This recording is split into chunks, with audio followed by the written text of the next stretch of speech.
Hello student, আশা করি তোমরা সবাই ভালো আছো। আমি বিশ্বদীপ স্যার। তো আজকে আমরা এই কমপ্লেক্স নাম্বার এই প্রবলেমটা নিয়ে এখানে ডিসকাস করবো সলিউশনটা। তো প্রবলেমটা যেরকম দেখতে পাচ্ছ, তো প্রবলেমটাতে বলেছে একটা কমপ্লেক্স নাম্বার, কিছু কমপ্লেক্স নাম্বার প্রোভাইড আছে a1 প্লাস আয়োটা b1 এই ফরম্যাটে, একটা a2 প্লাস আয়োটা b2। তো এর প্রোডাক্টের রেজাল্টটা equal to capital A plus iota capital B এই ফরম্যাটে রিপ্রেজেন্ট করা যাচ্ছে। তো সেখান থেকে আমাদের দুটো রেজাল্ট প্রুভ করতে হবে। নাম্বার ওয়ান তার a1 square plus b1 square এরকমভাবে একটা রেজাল্ট দিয়ে দিয়েছে, this is equal to capital A square plus b square, এটা প্রুভ করতে হবে। আর tan inverse b1 by a1 এরকম ফরম্যাটে একটা রেজাল্ট আছে, this is equal to tan inverse capital B by a। তো এই রেজাল্ট আমাকে প্রুভ করতে হবে। তো দেখো সলিউশনটা আমরা কীভাবে করছি। তাহলে সলিউশনটাতে আসছি আমরা। তো আমরা একটা কমপ্লেক্স নাম্বারকে আমরা জানি প্রত্যেকটা নন জিরো কমপ্লেক্স নাম্বারে পোলার রিপ্রেজেন্টেশন করা যায়। তাহলে প্রত্যেকটা কমপ্লেক্স নাম্বারের আমরা পোলার ফর্মটা এখানে কনসিডার করছি। তাহলে আমি ধরে নিচ্ছি যে ফার্স্ট আমার কমপ্লেক্স নাম্বারটা a1 প্লাস আয়োটা b1 এই ফর্ম্যাটে ছিল, this is equal to r1 cos θ1 plus iota sine θ1 এই ফরম্যাটে আমরা কনসিডার করছি। এখানে যত θ1 θ2 এগুলো কনসিডার করলাম, এগুলো আমরা মেনলি প্রিন্সিপাল অ্যামপ্লিটিউড নিয়ে এখানে কাজ করছি। ওকে, তো সেই হিসাবে এখানে প্রুফটা ওইভাবে রেজাল্টটা আসবে। a2 plus iota b2 is equal to r2 cos θ2 plus iota sine θ2। তাহলে একই রকমভাবে বাকি কমপ্লেক্স নাম্বারগুলো যেগুলো রয়েছে সে একই ফর্ম মেনটেন করবে। তো ওগুলো আমরা ডট ডট দিলাম। So this is equal to Rn cos θn plus iota sin θn। তো এটা কনসিডারেশন আমরা করলাম। ওকে, সো এখানটাতে যেই r1 মানে মডুলাস বোঝাতে চাচ্ছি, আর θ1 θ2 এগুলো হচ্ছে আমরা প্রিন্সিপাল অ্যামপ্লিটিউড বোঝাতে চাচ্ছি। ওকে, অফ দ্য কমপ্লেক্স নাম্বার। তো এখানে এই মিনিংগুলো আমরা সবাই জানি, তো এখানে আলাদা করে আমাকে লেখার কোনো দরকার নেই। তো প্রিভিয়াসলি কোশ্চেনটা যদি দেখি তাহলে আমাকে একটা রিলেশন এখানে প্রোভাইড ছিল। তো এখানে দেখো আমাদের এইরকম একটা রিলেশন দিয়ে দিয়েছিল যে এটা হোল্ড করবে, দিস ইজ গিভেন। তো গিভেন এটা আমাদের ছিল যে এই সবগুলো যদি প্রোডাক্ট করি, this is equal to capital A plus iota B হবে। তাহলে এই যে রিলেশনটা আছে এটাকে দিয়ে আমরা স্টার্ট করব সলিউশনটা। তাহলে সলিউশনটাতে আমরা ফার্স্ট কনসিডার করলাম, তাহলে বাই দ্য গিভেন কন্ডিশন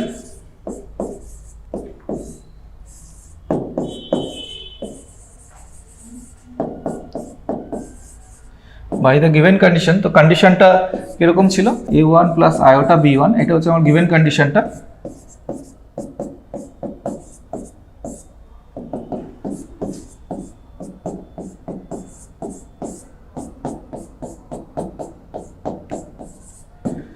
তাহলে উই হ্যাভ, তাহলে এই গিভেন যে কন্ডিশনটা আছে এই গিভেন কন্ডিশনটাতে এবার ওই ভ্যালুগুলো আমরা পরপর এখানে বসিয়ে দিচ্ছি। সো দিস গিভস, ইমপ্লাই করার দরকার নেই, উই হ্যাভ বলে লিখেছি যখন। তাহলে ফার্স্ট ভ্যালুটা যখন বসাচ্ছি তাহলে r1 ইন্টু সামথিং, তাহলে সবগুলোতে দেখো r1 r2 rn এগুলো মাল্টিপ্লাই হচ্ছে, আমরা ক্লিয়ারলি দেখতে পাচ্ছি। তাহলে r1 r2 dot dot dot এটা rn ক্রিয়েট হবে, অ্যান্ড তারপরে থাকবে হচ্ছে cos θ1 প্লাস আয়োটা সাইন θ1 এর সাথে into cos θ2 plus iota sine θ2।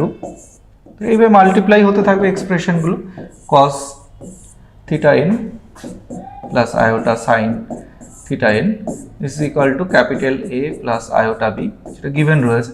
ওকে, তাহলে এই যে রেজাল্টটা রয়েছে এই অবধি ঠিক আছে। তো আমরা সবাই জানি, একটা ফর্মুলা জানি যে cos of θ1 plus iota sine θ1 into cos of θ2 plus iota sine θ2।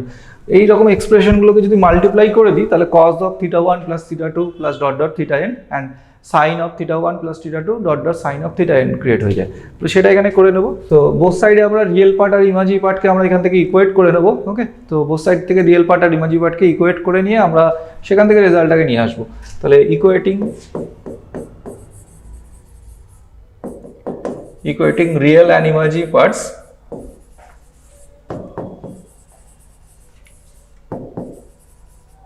imaginary parts from both sides,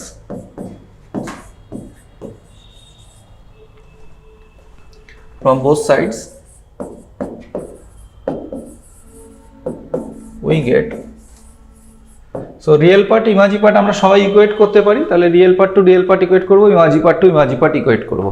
তাহলে রিয়েল পার্টে ইকুয়েট করলে আমার আসবে r1 r2 dot dot rn cos theta 1 plus theta 2 plus dot dot plus theta n. Okay, so this is equal to আমার capital A আসবে, suppose this B 1, এটাকে 1 consider করলাম, তো এটা আমরা 1 ইকুয়েশন কনসিডার করলাম, and r1 r2 dot dot rn, এটা sin theta 1 plus theta 2 plus dot dot plus theta n consider করলাম, এটাকে আমরা b কনসিডার করলাম, দিস ইজ 2. ওকে, সো 1 আর 2টাকে যদি আমরা স্কোয়ার করে অ্যাড করে দিই, মানে আমি বলতে চাচ্ছি squaring and adding 1 and 2, we get, তাহলে 1 আর 2টাকে যদি স্কোয়ার করে অ্যাড করে দিই তাহলে কি হবে, এখানে cos square sin square theta, মানে এর যে ভ্যালুটা আছে এটা তো সেম, থিটার ভ্যালু একই রয়েছে, মানে এটা theta 1 theta 2 dot dot theta n রয়েছে, মানে অ্যাঙ্গেলটা দুটো সেম রয়েছে, তাহলে আমার লেফট হ্যান্ড সাইডে আমরা পেয়ে যাব হচ্ছে এটা 1 হয়ে যাবে স্কোয়ার করলে অ্যাড করে দিলে, তাহলে আমাদের এখানে পেয়ে যাব r1 square, ultimately r1 square r2 square dot dot dot rn square, this is equal to a square plus b square. ওকে, তো এবার প্রিভিয়াসলি যদি আমরা দেখি, এখানে ফার্স্ট আমরা যেখানে কনসিডার করেছিলাম, তো এখানটাতে r1 এর ভ্যালুটা কি আমরা সবাই জানি যে where r1 equal to root under of a1 square plus b1 square. Okay, and theta 1 means tan inverse b1 by a1, যেহেতু আমরা এখানে প্রিন্সিপাল অ্যামপ্লিটিউডটা ধরছি, মানে থিটার প্রিন্সিপাল অ্যামপ্লিটিউডটা কনসিডার করে ধরছি, তাহলে এইরকম ভাবে হচ্ছে সমস্ত ভ্যালুগুলো, মানে সবগুলো একই রকম হবে, মিনস r2টাও root under of a2 square plus b2 square. Okay, and theta 2টাও একই রকম ভাবে তোমার tan inverse b2 by a2 আসবে, তো এটাও তুমি ডট ডট দিয়ে তোমাকে লিখতে হবে rn equal to root under of an square plus bn square and theta n, this is equal to tan inverse bn by n. Okay, তাহলে এইগুলো আমরা ওখানে প্রিভিয়াসলি এগুলো জানি, সেই রেজাল্টগুলোকে এখানে কাজে লাগাবো। তো এখন আমরা যেখানে দাঁড়িয়ে রয়েছি, so r1 square r2 square, so this imply, তাহলে এটা ইমপ্লাই করে দেবে r1 স্কোয়ার মিনস হচ্ছে a1 square plus b1 square. ওকে, একই রকম ভাবে a2 square plus b2 square dot dot dot an square plus bn square is equal two a square plus b square.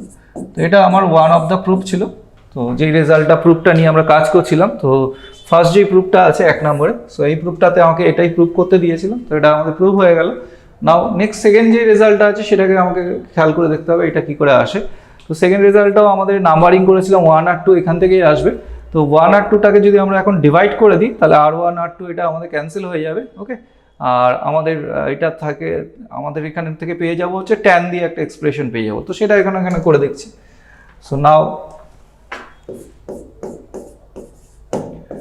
Dividing, তো এখানটা খেয়াল করে দেখো, এখানে আমার ট্যান আমরা চাচ্ছি, সেই জন্য 2টাকে 1 দিয়ে ডিভাইড করবো। Now dividing 2 by 1 we get, so 2টাকে 1 দিয়ে ডিভাইড করলে আমার এখানে ট্যান ক্রিয়েট হবে, tan of theta 1 plus theta 2 plus dot dot dot plus theta n। Okay, আর রাইট হ্যান্ড সাইডে দেখো b বাই a থাকবে। ওকে, তাহলে আমরা ট্যান দিয়ে একটা এক্সপ্রেশন ক্রিয়েট করতে পারলাম, এবং প্রুফটাতেও ট্যান ছিল আমরা দেখেছিলাম। So this imply theta 1 plus theta 2 plus dot dot plus theta n, this equal to tan inverse b by a create হচ্ছে। ওকে, সো থিটা 1 থিটা 2 এই ভ্যালুগুলো আমরা অনেক আগেই বের করে রেখেছি, তো ফার্স্ট আমি এইখানটাতেই এগুলোকে পাশে এখানে ক্যালকুলেট করে দেখালাম যে থিটা 1 কোনটা, থিটা 2 কোনটা, তো এই ভ্যালুগুলোকে নিয়ে আমরা ওখানে সাবস্টিটিউট করে দেবো, করে দিলে হয়ে যাবে। তাহলে দিস ইমপ্লাই থিটা 1 এর জায়গায় আমরা ইউজ করব tan inverse b1 by a1 plus tan inverse b2 by a2 plus dot dot tan inverse bn by an is equal to tan inverse b by a. Okay, so this is the second result, second যেটা proof করতে দিয়েছিল এটাই ছিল। দেখো তাহলে এই হচ্ছে তোমার কমপ্লিট সলিউশন প্রবলেমটার, হোপফুলি বুঝতে পেরেছো।